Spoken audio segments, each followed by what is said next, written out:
Yeah, Doug.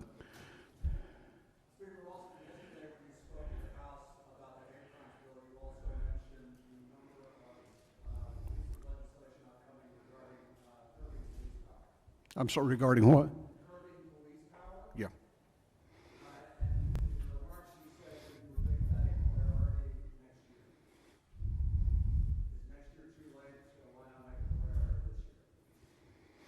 No, I don't think next year is too late. I think, look, we got, now we got 9 days left, I guess, if you count that we were through 11 and today it would be 10 left. Those are big subjects. Reforming citizens' arrest and policing reform, I think, are topics that are worthy of discussion.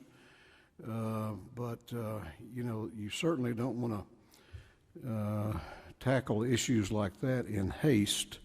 And look, 466 days and we don't have a hate crime bill. I mean, how long is it going to take us to do those kind of things? So what I have committed to doing is to empower Chairman F. Stration's committee, once we get through this session, to begin looking at those things and vet whatever proposals are out there, debate them, receive testimony on them, and then if they're if it's something that we feel like warrants consideration by the session, certainly I think they would be more ready at that time than we could ever possibly get them ready now. Yeah. Mr. Speaker, I'm with CBS 46. Quick question. I walked in today around noon and both chambers adjourned. There was nobody in the session in the House and Senate. And so I ask you, on a scale of 1 to 10, 10 being the most urgent, what is the level of urgency to pass a hate crimes bill with 9 days to go? You need to ask the state Senate that question. We passed it in March of 2019 in the House. I've used every public opportunity I've had over the last 2 months to talk about it, to ask them to pass the bill, to not delay, to pass a clean bill, and we're still waiting on seeing a bill, and it hasn't been given a committee hearing. So that question needs to be addressed to them rather than, I can't speak for them. Yes, Sandra.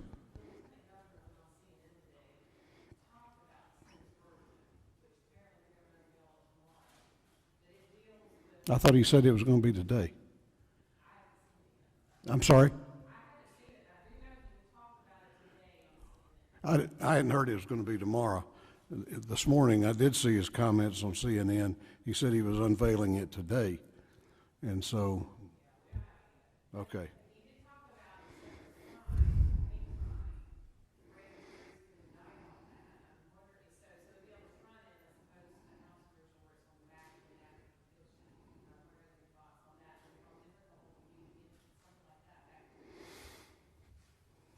I'd have to read the bill. I mean, I'm not sure how that would work. So I guess the crime would be hate.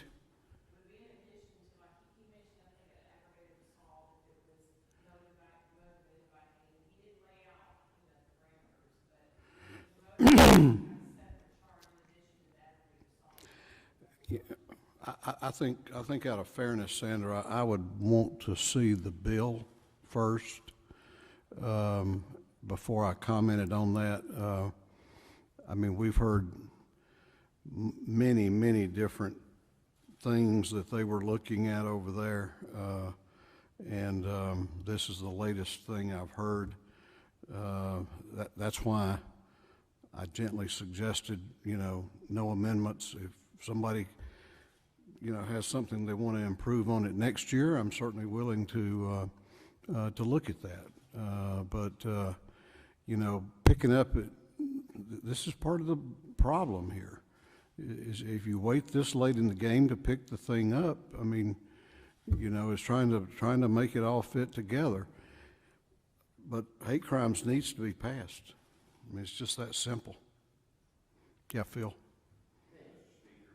Switching to the budget, where are we with eliminating or reducing the special tax breaks? Can we claw back a significant amount of revenue with that? I haven't heard a lot of discussion about that, frankly. I was handed a bill just as I left to come over here. Apparently it's in the Senate. I looked at it very quickly and asked my staff to calculate how many jobs it would kill, frankly.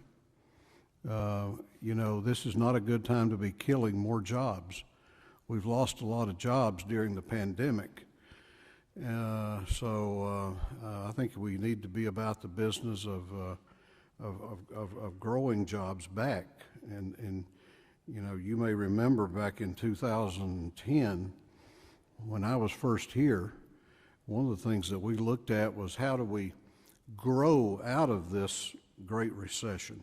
And we created the Tax Reform Council, and they went to work and took a couple of years to get some initiatives through, but they did one of the things they recommended was repealing the sales tax on energy used in manufacturing, a huge boon to our economy here in Georgia. And I saw that on the chopping block. So, I mean, where do we stop killing jobs? That's my question. Yes, Maggie.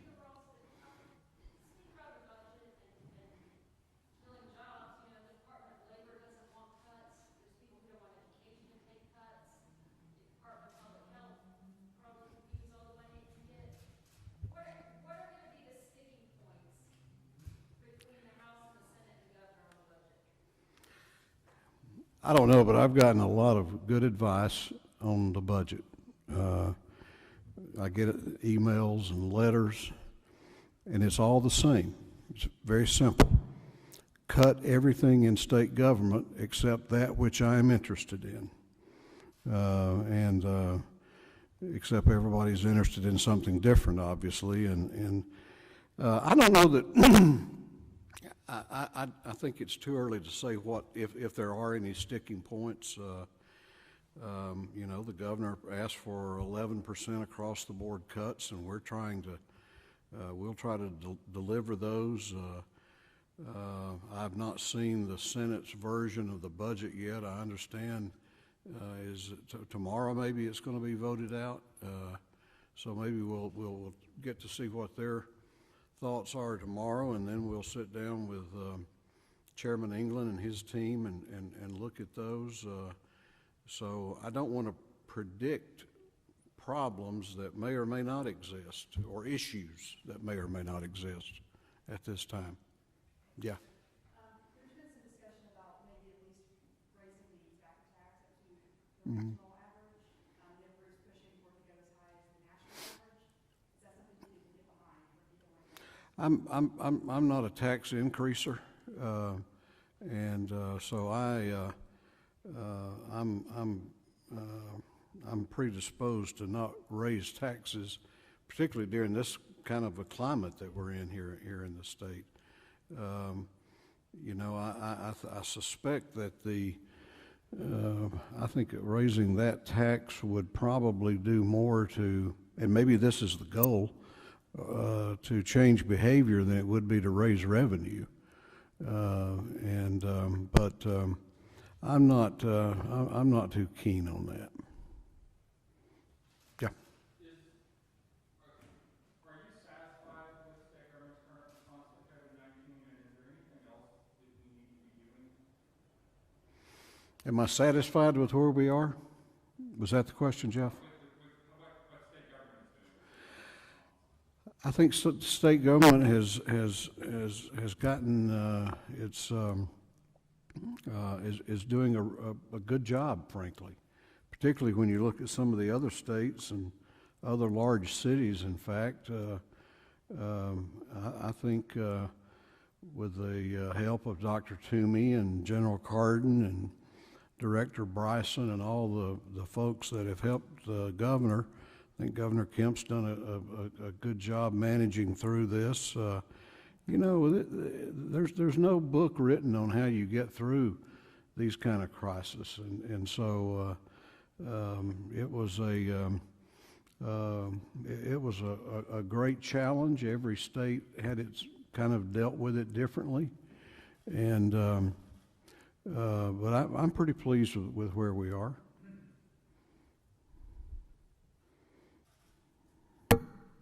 Doug, you get two? So, you announced yesterday that you're asking the Governmental Affairs Committee to investigate the election, Mm-hmm. the performance of the election. There are a couple of bills that have been in the House since last year that have got no traction to do with budget cuts that would affect how moving back the lines like we saw last Tuesday. One would allow voters in counties to vote at any precinct instead of just their own county. Another would require the sending of absentee ballots to every voter in the state without I thought that's what we did back in the primary. sending ballots, not applications, but actual ballots. Would it make sense to give any of those measures a nudge, given what we faced last week? I don't think there's anything in those proposals that would have avoided in and of themselves what we went through last Tuesday, and I'm pretty clear on, you know, mailing things out. I think the potential for fraud is too great. I mean, there's a lot of anecdotal evidence out there. I mean, a really good friend of mine came by my office in Blue Ridge during the period and handed me an envelope, and it had her address, but it was the addressee was someone else, and it was a ballot. And so, you know, she said, "What can I do?" I said, "Well, you got two options. You know, you can return it to the registrar's office, or you can vote it," which is not the right thing to do, obviously, but, you know, no one would ever have known. How many times around the state? I suspect that's not the only time that happened in this great big state. So the potential for abuse is certainly there. You know, I asked this committee to do this investigation because I thought it was important to have an independent investigation. I don't think it's appropriate to have the Secretary of State investigating, you know, the controversy when they're kind of in it, rightly or wrongly, or just the same as I would say I don't think Fulton County or DeKalb County ought to be in charge of the investigation. I think you need an outside panel like this group, bipartisan, that will drill down, you know, not concerned about pointing fingers, no prejudgments. Let's just find out the facts and solve the problems then. I mean, I got to believe that we got some really first-rate corporate citizens here in this state that do computing all over the globe every day. And I have to believe that there's a lot of expertise there that we could partner with and employ to help ease this process some. And I'm encouraging them to take a look at that too, because I think that would have some real potential to help us. Sandra?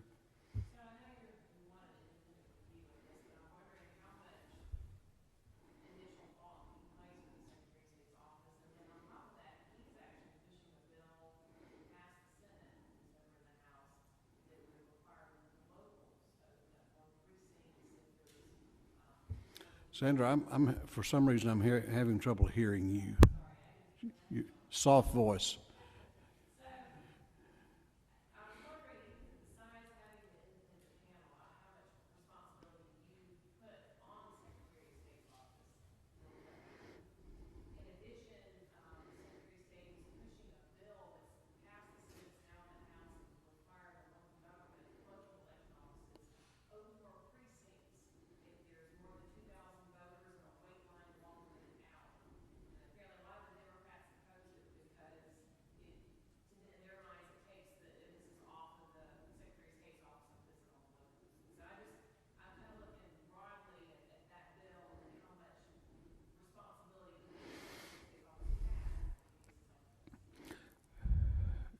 So, as I understood, the first part of your question is how much of the blame do I assign to the Secretary of State? I'm not blaming anybody right now. I'm frustrated with finger pointing, and that's not to say that I think they're guiltless or that the counties are guiltless. I think we need a clear line of understanding of what the law is and who's responsible for what, and maybe we come back and make some adjustments in that authority. But historically, the counties have had sort of the primary responsibility for the implementation of an election, with the Secretary of State providing training and resources and that type of thing. I want this group to look at that and see if the larger picture is something that we need to revisit. Yes.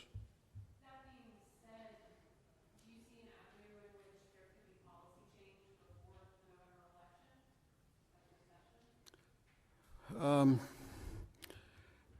I don't know to what extent the Secretary of State believes that he has the inherent power to undertake changes. So I'm a little reluctant.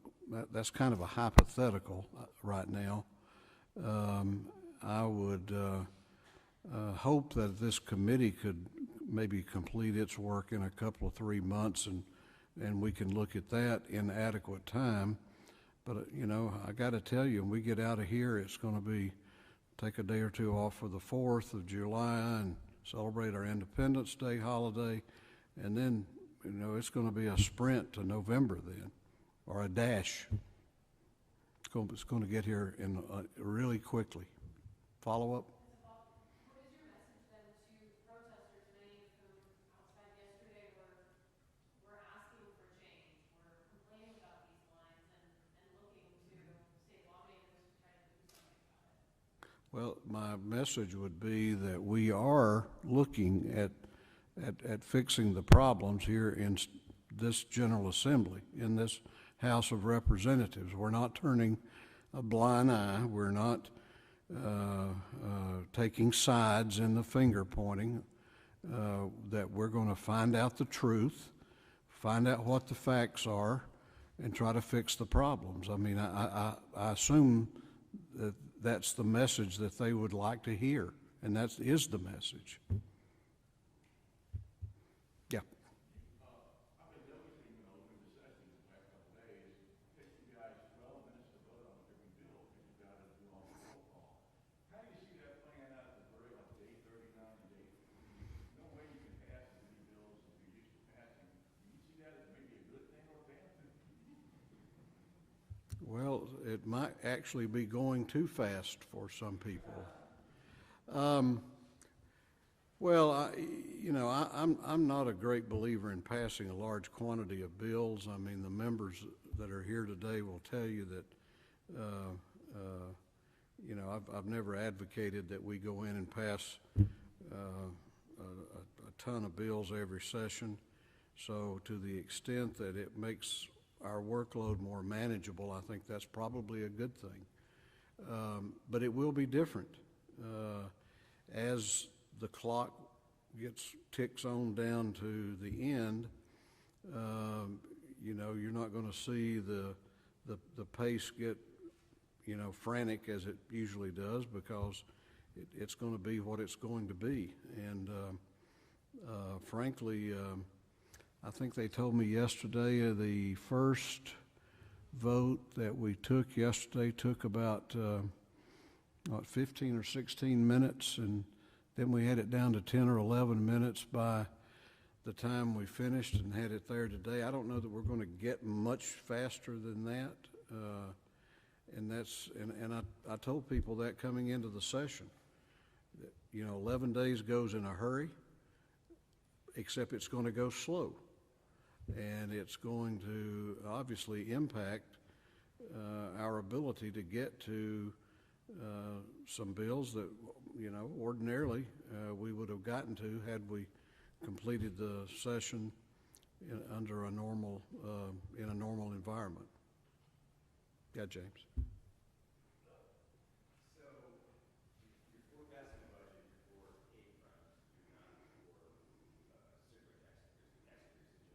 Mm-hmm.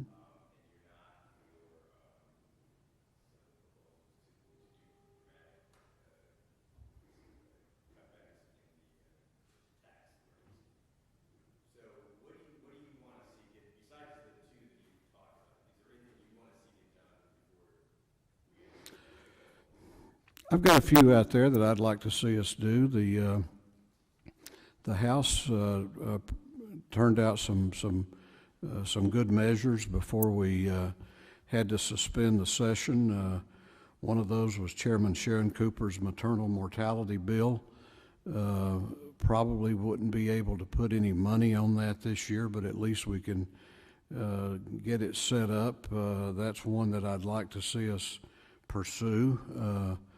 Representative Houston Gaines from Athens has the paid parental leave bill out there that I think is a very good measure, and I hope we can get it across the finish line. Infant mortality or maternal mortality. What's the? Chairman Cooper's got the nursing home and assisted living bill. Which I think is absolutely essential with what we've been through, that we get that passed. So those are those are my priorities, along with hate crimes and the budget. And I don't have a long list of things I want to get done. Yeah, Claire.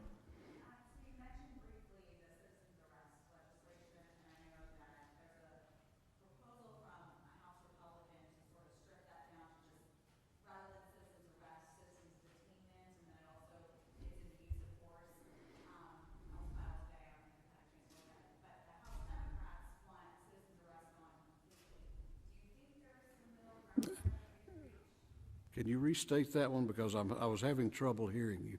So there's a Republican proposal filed today that would basically take citizens arrest and turn it into citizens detainment.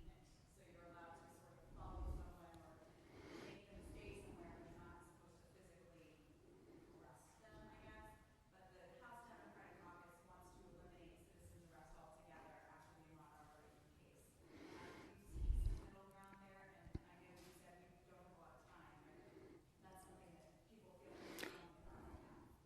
Well, the measure by the House Republican was brought by an individual who won't be with us but 9 more days. So I don't know how much gravity that one will have. But again, I mean, I go back to the point that I made earlier. This is, I think, the subject of a fair debate. It's something that I've made a commitment to having a discussion and having that discussion move forward in a more in an atmosphere that's more conducive to looking at both sides and everything that's involved in the issue, as opposed to just rushing something through, which I think would be not in the best interest of the people of Georgia.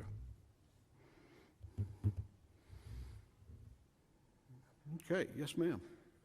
So a complaint that I've heard is that regarding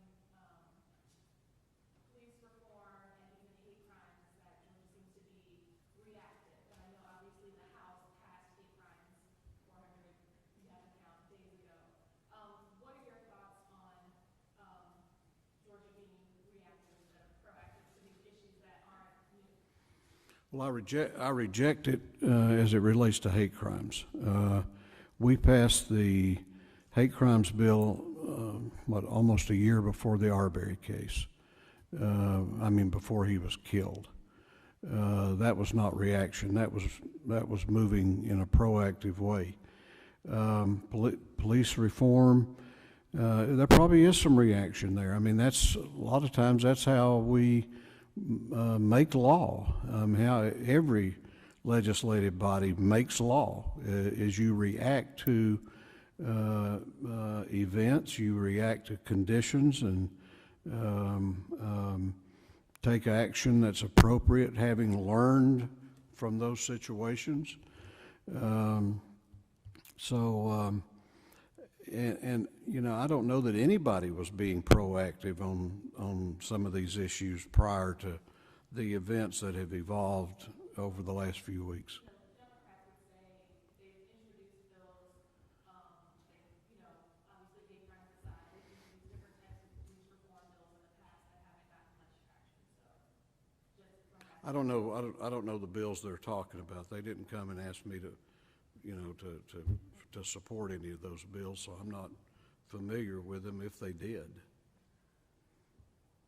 Yeah. Do you hear any specific police reform ideas or policy proposals now that you think, make sense or you think are worthy of consideration? I'm sorry now. Do you hear any police reform ideas or proposals now, use of force or any of the other things that have been proposed that you think make sense and are worthy of consideration?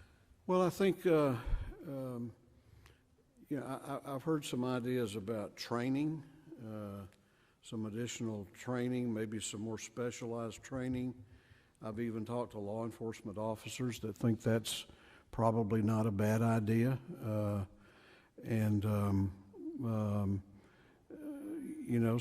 that one has some appeal to me. Beyond that, I really haven't weighed the pros and cons of very many of them because, we've been, I got limited bandwidth and with the budget and with hate crimes and these other few issues that are out there. That's why I think it's important that we, get through this session. Let's do what we have to do. Let's do what will be good for Georgia. And then we will take a look at all of those kind of ideas. Okay, who gets the last question? I even made the call, Caleb, not you. Yes, ma'am. I have a politics question. Politics? Yes. Difficult to separate the two, but I'll be trying. Going into November, Democrats nationally are eyeing Georgia a lot, and there's a lot of talk about the pendulum swinging back. What's your message to your caucus right now? How are you feeling about Georgia Republican prospects across the state? I feel good. We nominated in last week some really fine candidates that I think will raise the quality of our caucus considerably, and so I'm excited about that. I'm excited about running on the record that we have. What my message is going to be is, we have a record of growing us out of the Great Recession, doing criminal justice reform, reforming the way we fund transportation in Georgia, and doing some really forward-looking proposals that I think have really moved this state forward, and I'm very proud of those. And I think it's even more important as we begin the recovery from the pandemic that we follow a model that's already has been proven and tested, rather than to turn around and go in a completely opposite direction as a matter of policy. I think that's going to resonate with Georgians, and so what I'm telling my caucus is that hopefully we can stay united as a caucus and focus our energy on helping those of our candidates that might have a tougher row to hoe to come back than others. And I always remind them that, you know, we're a big, diverse group of people. We represent different kinds of districts, and we always have to keep that in mind. Thank you very much.